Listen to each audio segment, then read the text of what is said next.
Assalamualaikum warahmatullahi wabarakatuh. Kali ini penulis ingin membahas soal hmm, mengkritisi penggunaan minyak goreng sebagai aditif oli mesin.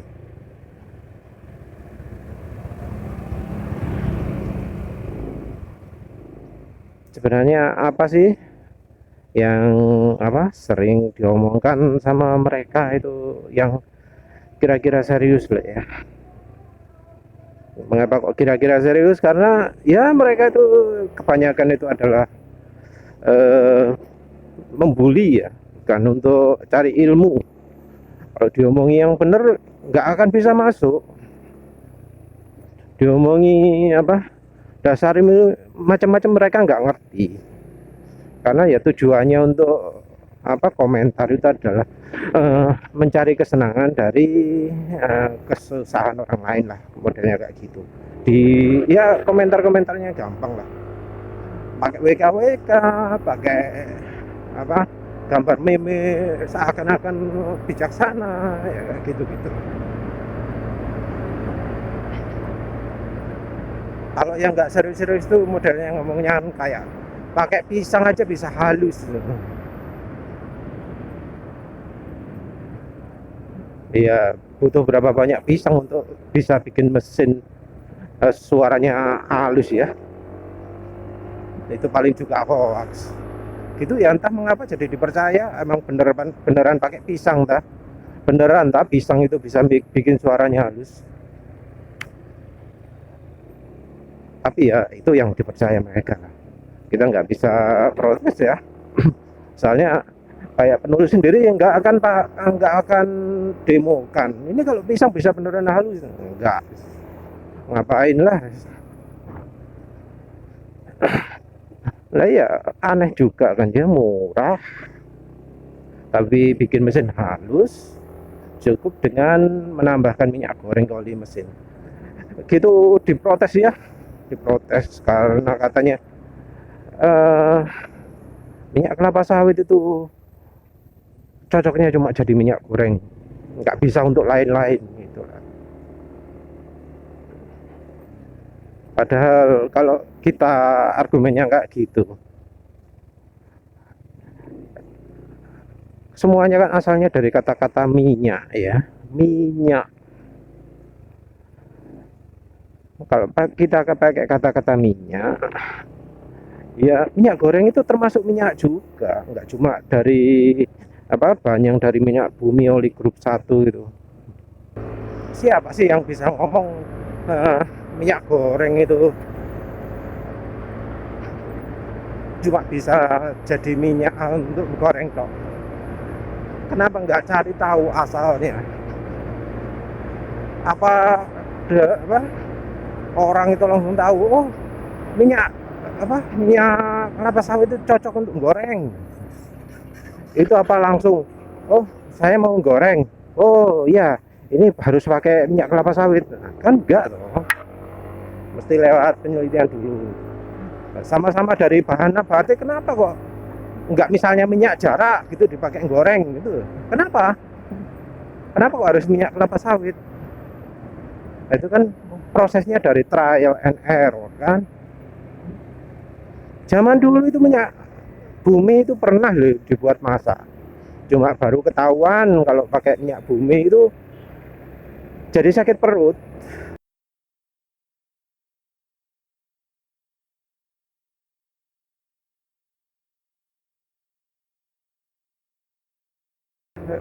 Jadi minyak bumi itu pernah dijadikan minyak goreng. Kalau nggak salah itu kalau yang zaman dulunya tradisionalnya itu di Mesir. Di Mesir itu minyak minyak bumi itu pernah dipakai jadi minyak goreng.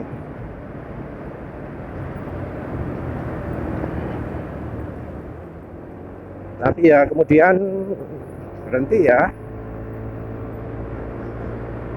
Terus kalau untuk minyak gorengnya sendiri, minyak kelapa sawit, itu dulu juga pernah dijadikan oli mesin itu. Jadi zaman tahun berapa ya? Tahun 30-an itu. Zaman itu minyak kelapa sawit malah dianggap lebih baik dari minyak bumi. Karena pada zaman itu sistem proses produksinya untuk minyak bumi itu belum sebaik sekarang. Jadi masih belum ada grup 1, grup 2, macam-macam. Yang ada cuma minyak bumi itu masih bentuk kasar. Karena nggak sebaik sekarang ya tentu saja kemampuannya kalah dengan minyak kelapa sawit yang langsung hasilnya seperti itu. Jadi dulu katanya minyak kelapa sawit itu cukup populer untuk jadikan oli mesin. Selain minyak kelapa sawit yang juga populer adalah minyak jara.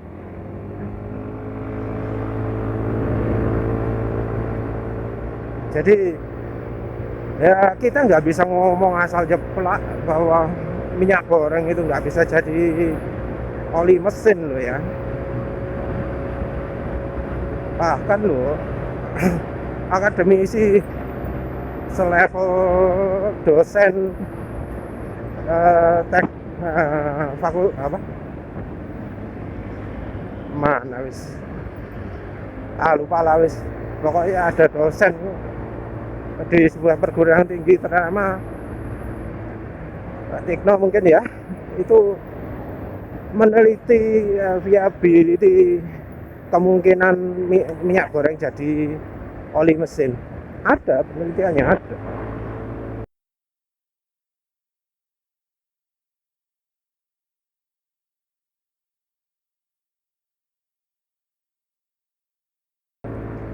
Dan disimpulkan cocok.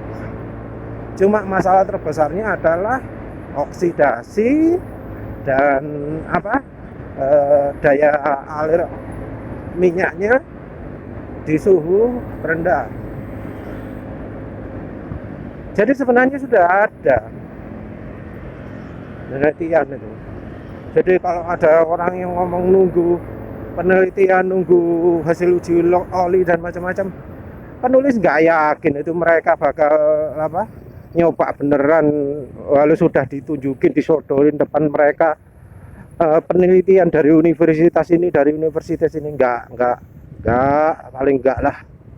Mereka itu ya kadung skeptis wis, nggak niatan serius.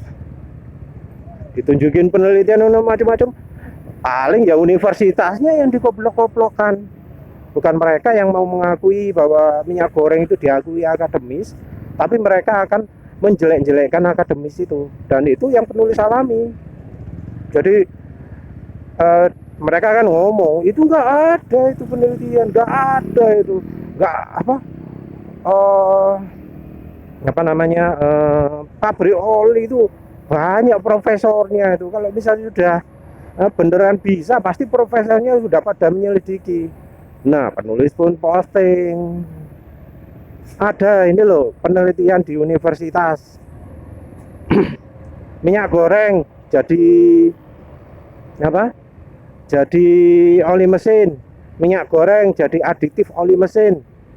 Penulis tunjukkan, cedeng, ini link.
Terus ya protes. Itu link nggak anu itu, link nggak apa nggak bonafit itu. Universitas apa itu nggak bonafit itu. Itu kalau lulus pakai bayar itu. Ya kayak gitulah model-model. Terus ada lagi yang ngomong Google kok dipercaya, yang di web kok dipercaya. Ah ya bisa karepmu.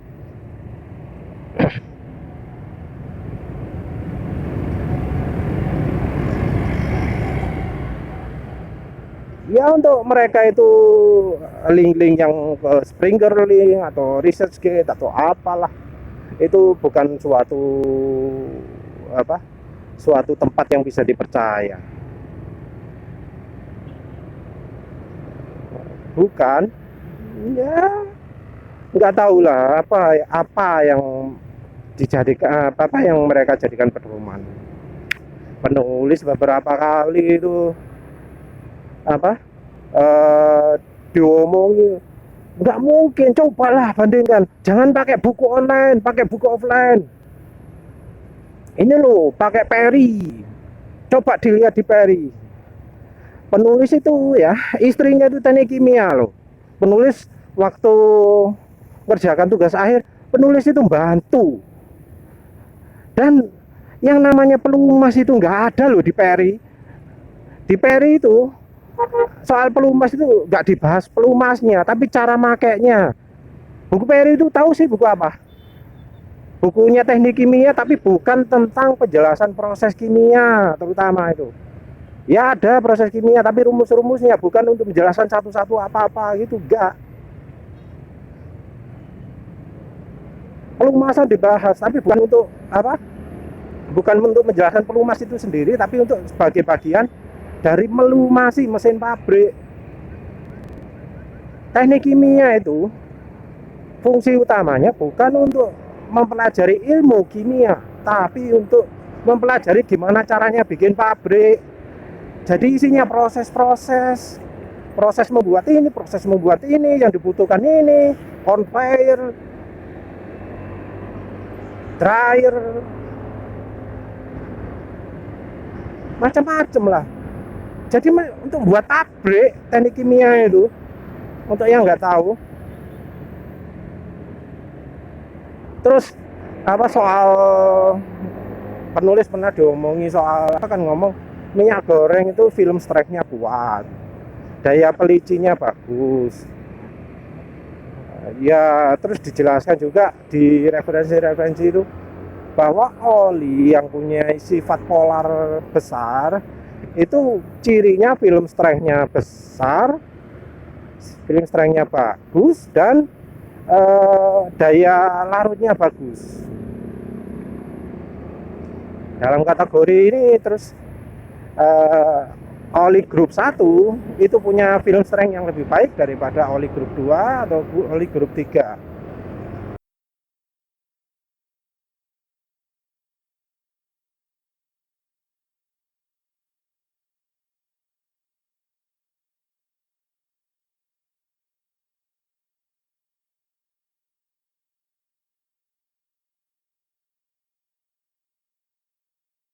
Bahkan PAO itu disebut paling jelek daya pelicinya, paling jelek film strength-nya, ya karena kemampuan polarnya itu jelek. Terus apalagi ya, oh ya, ester. Jadi oli sintetik yang punya kemampuan pelicin bagus, yang punya film strength bagus, itu adalah ester. PAO yang sama-sama oli sintetik itu justru jelek. Dan itu sebabnya mengapa oli PA itu wajib dicampur dengan ester. Nah, penulis jelaskan gini. Terus ternyata ada orang yang ngaku-ngaku ahli ya, ngomong harus dicek di buku Perry, cobalah lihat sendiri, coba cari universitas. Penulis nggak percaya ya. Terus akhirnya penulis download buku Perry full, ada kebetulan di internet, versinya versi agak lama, versi 7 atau berapa gitu. Tapi itu buku Perry, benar-benar Perry. Punya istri nggak tahu hilang kemana Perrynya. Ya habis penulis cari, karena online gampang nyari anunya apa kata-katanya. Penulis cari soal polar. Tahu ada berapa banyak? Cuma sedikit toh, cuma disebut semua oli itu polar. Wes itu toh. Nggak dijelaskan kalau polar itu gimana dah.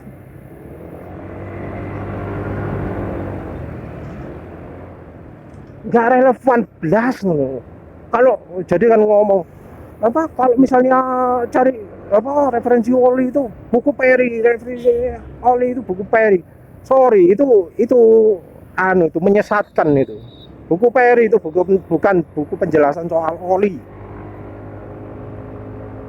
Buku Perry itu adalah buku yang inti utamanya adalah bangun pabrik, bukan untuk bahas pelumas.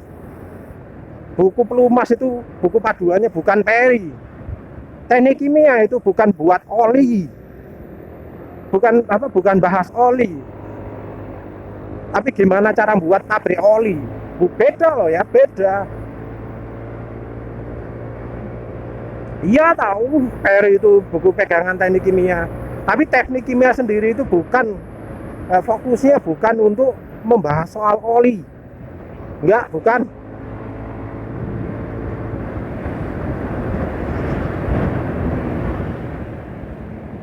Ya itulah makanya orang so ahli tapi referensinya pakai referensi ngawur.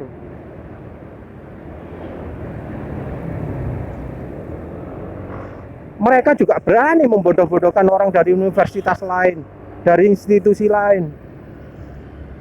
Dosen universitas terkenal itu dijelek-jelekan sama mereka. Jadi kalau misalnya ada orang yang membuli gitu ya, menjelek-jelekan apa minyak goreng macam-macam, penulis ya terserah lah, percuma untuk membantah mereka itu. Penulis cuma biasanya ya cuma apa jawab mereka yang serius, pengen tanyanya serius taunya gimana ya. Orang yang ngomongnya wah lebih mantap pakai pisang kalau pengen suara mesin halus, sorry goblok kan. Ya wis lah.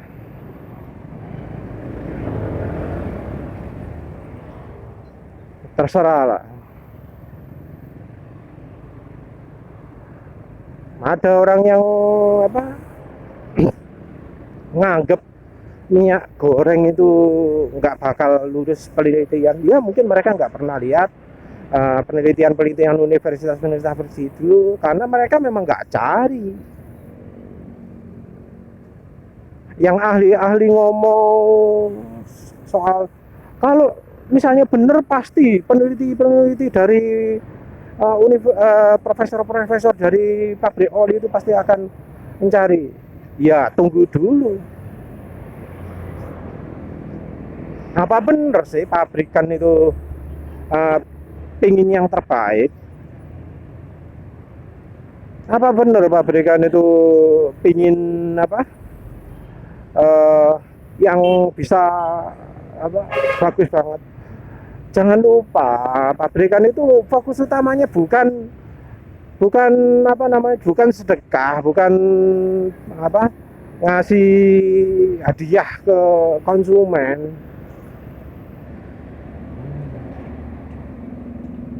Fokus mereka itu adalah cari untung. Orang buat pabrik oli itu apa tujuannya? Cari untung. Makanya itu kita tahu ada pabrik oli, jualkan produknya orang lain. Ada pabrik oli yang bahan oli beli dari Cina, aditifnya beli dari Amerika, terus langsung diaku ini oli teknologi Amerika. Ya nggak salah sih, nggak salah, karena memang mereka pakai aditif Amerika. Ya teknologi Amerika, bisa bilang mereka gitu. Aditifnya paling ya harganya cuma seberapa gitu lah, nggak banyak. Yang mereka catat itu cuma nama Amerikanya. Bahan oli yang beli dari Cina nggak mereka sebut-sebut. Padahal ya oli itu intinya utamanya itu terutama dari bahan olinya, bukan dari aditifnya. Aditifnya api opo ae, kalau bahan olinya jelek ya jelek.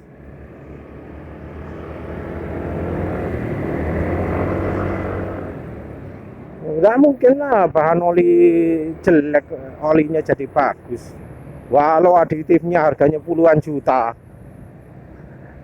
Ya tapi ya itulah, orang-orang anggap kalau pabrik oli itu pasti apa profesornya macam-macam gitu lah.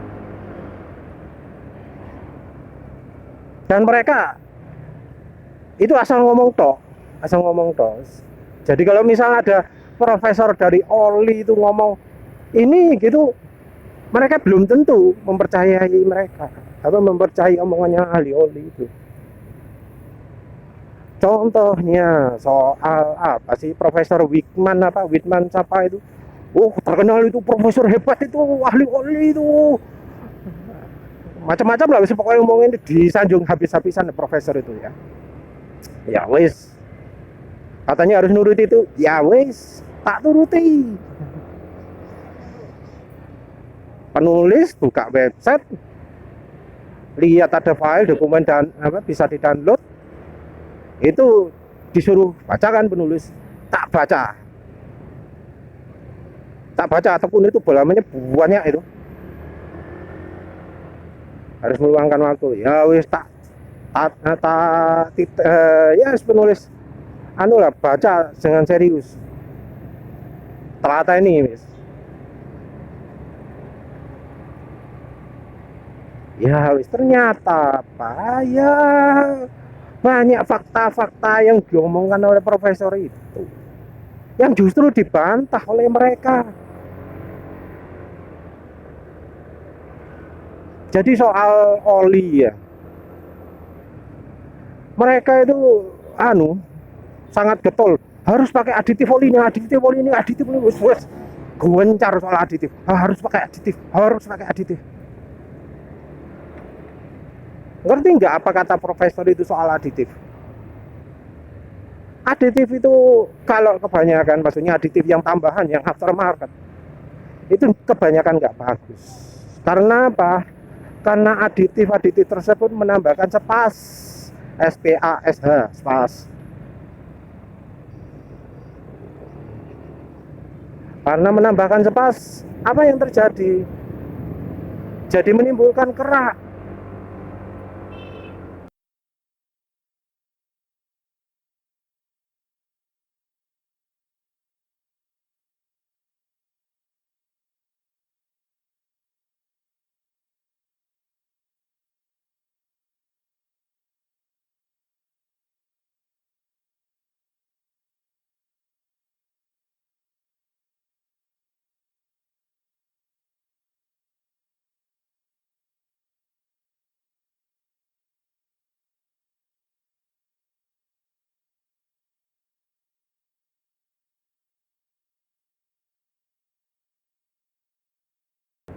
Jadi menimbulkan kerak di pembakaran. Oli itu sedikit banyak akan berpengaruh pada pembakaran. Itu yang ngomong ahli oli, profesor yang sudah disanjung sama mereka. Tapi mereka sendiri nggak peduli, nggak percaya sama omongannya profesor itu.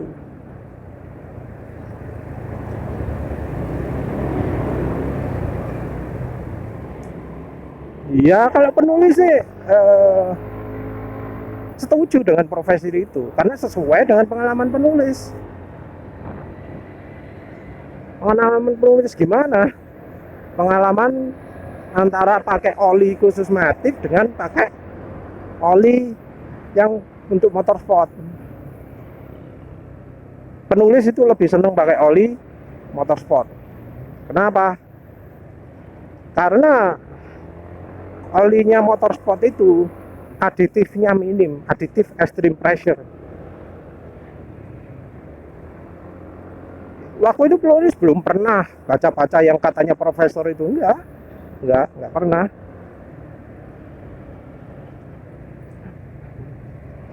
penulis itu apa, pokoknya pakai oli gitu. Coba knalpot motor penulis kan bocor. Nah kalau pakai knalpot pakai olinya Matic, suara knalpot itu jadi senyap, lebih senyap.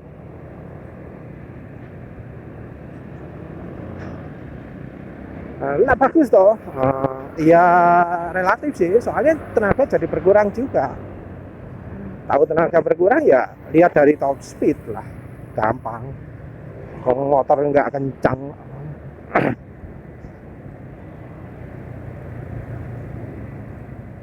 Nah, kalau pakai oli yang untuk sport, lega, napasnya lega mesin. Enak lah, nggak terasa terbebani. Terus suara kenapa jadi tegas, nggak dulu gitulah, ibaratnya kayak gitu.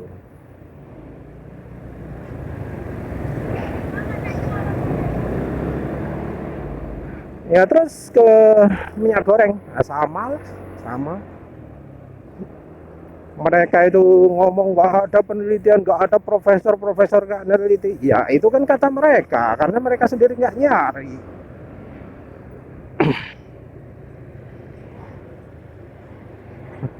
Terus apa disebut pakai minyak tawon aja, pakai minyak putih, kayu putih saja minyak. Lah kan ada alasannya mengapa kok minyak kelapa sawit. Kalau misalnya nggak ada hasil dari penelitian orang-orang tadi itu, ya penulis sendiri nggak akan pakai minyak kelapa sawit, tapi pakai minyak apa, minyak cengkeh, minyak apa kayak sembarang minyak dicoba. Tapi karena ada penelitian tersebut, penulis makanya pakainya pakai minyak kelapa sawit. Penelitian yang mana? Penelitian yang ngomong bahwa stearik acid dan oleic acid adalah aditif masa depan.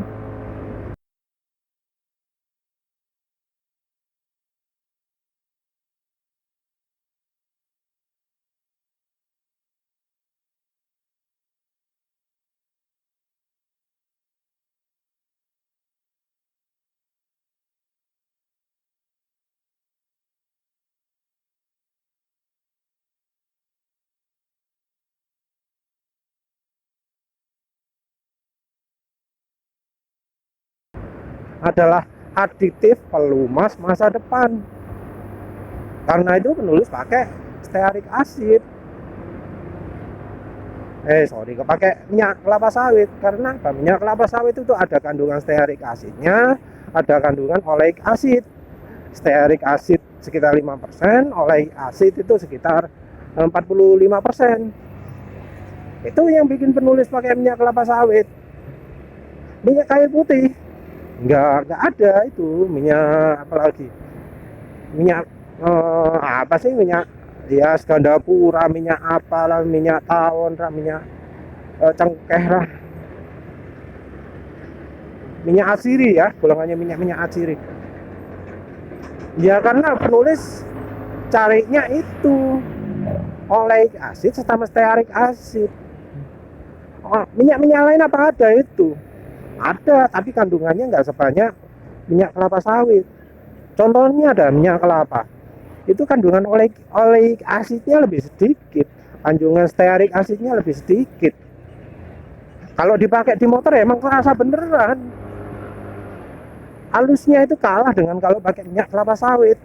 Jadi ya jangan remehkan loh ya. Ada yang beneran mau nyoba minyak kelapa terus dibandingkan dengan minyak kelapa sawit, jadi tahu sendiri, nggak dari omongan orang, nggak dari dibohong-bohongi orang, nggak dari dihasut orang, tapi nyoba sendiri.